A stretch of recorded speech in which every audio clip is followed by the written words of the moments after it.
Yo, what up, YouTube? It's the Real Boss TV 815. Man, today we're gonna talk about. I'm gonna hip y'all to some game today.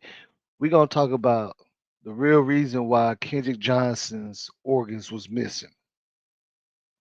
Now, for some of you don't know, Kendrick Johnson was the young man that was found at a school wrapped up in a gym mat, and they try to push a narrative that he was running on top of the mats and somehow fell down one and died from like asphyxiation or something like that. But we all know that's not what happened. But I'm gonna break it down to you and I'm gonna tell you why his organs was missing and why there hasn't been anyone arrested in the case. But first we're gonna get into just a little backstory for people that don't know. Most of y'all, I'm pretty sure, do know about this story. But again, we just gonna give a little backstory and then I'm gonna break it down to you. So y'all stay in tune. I'm gonna hit y'all to some real stuff right now. So y'all just pay attention.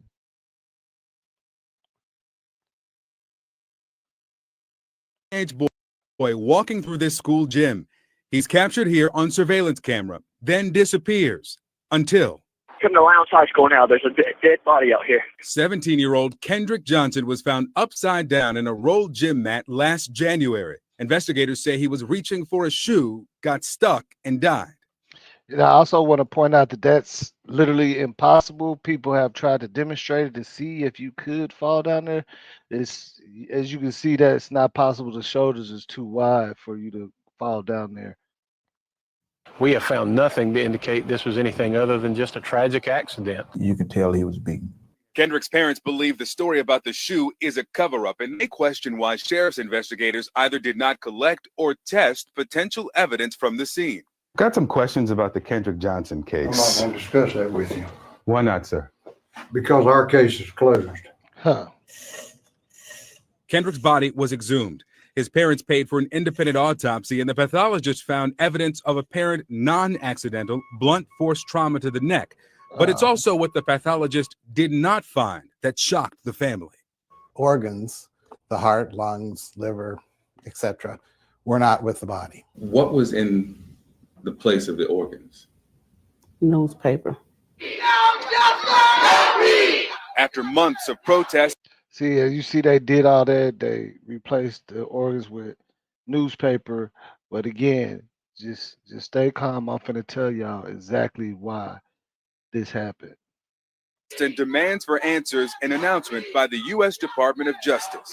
I am of the opinion that a sufficient basis exists for my office to conduct a formal review of the facts and investigation surrounding the death of Kendrick Johnson. No matter who you are, how much money your parents have, the color of your skin, everyone deserves justice. Everyone. Well, Victor Blackwell joins me now from Atlanta. So Kendrick Johnson's family exhumed their son's body, trying to get some answers about his death, only learned his organs were missing. I don't understand how the state investigation doesn't offer any explanations. I mean, somebody removed this young man's organs. Somebody's lying. Well, they said that there was an investigation. You'll remember that we reported on this show back in early October that when Kendrick Johnson's body was exhumed for that second autopsy, his organs were not with the body. And that started this investigation 3 months ago. And I want to remind people which each side says. The Georgia Bureau of Investigation, which did the first autopsy, says they put the organs back into Kendrick Johnson's body, closed the body, sent it to Harrington Funeral Home. The funeral home says the organs never came with the body, but they take it a step further. The funeral home says that GBI, Georgia Bureau of Investigation, discarded the organs because they were destroyed through some natural process that Harrington still has not explained. But late today, we now have a copy of this letter that was sent to the Johnsons. It's from the Funeral Services Board.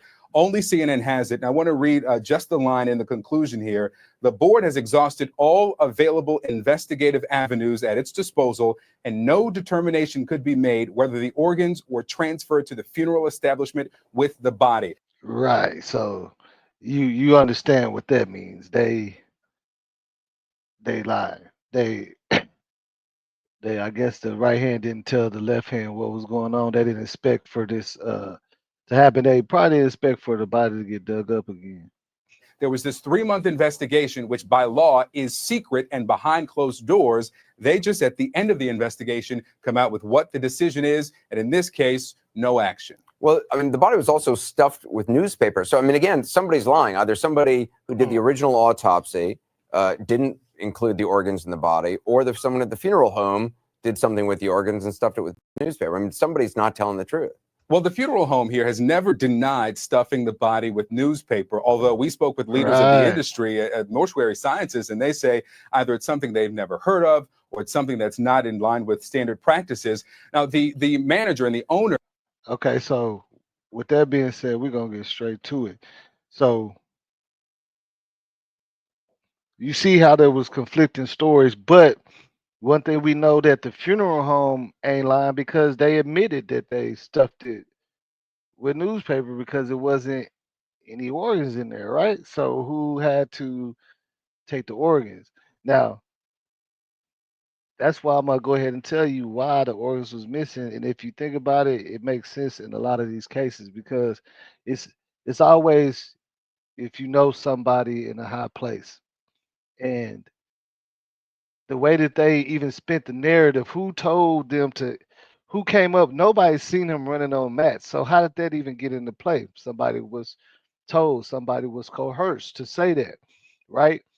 And you got to think about this. The medical examiner is licensed. So whatever they come up with is going to be, you know, the legal reason of why they passed. So it's going to stand up in court. It's going to be legal. So think about this. Whenever they did the final autopsy with the new investigators, you know, they found out that it looked like blunt force trauma to the neck and the chest, right? But the organs was missing. So when it comes to law and the legal way of how we do things, if you don't have the organs to determine how he actually passed, then you can't determine the cause of death legally. You can use your common sense, which what the last uh, medical examiner did, but that's not enough because we don't go off of common sense in this real world. We do it the legal way. So the legal way is to get it, the diagnosis to be written in stone and determined by a licensed medical examiner. And when you take the organs away, how do you legally determine the cause of death? That's why nobody has been arrested. They took the organs on purpose because once that body got dug up again, they're gonna see the real cause of death, and then they would have to make an arrest. This is Real Boss TV 815. Y'all go ahead, like and subscribe, man.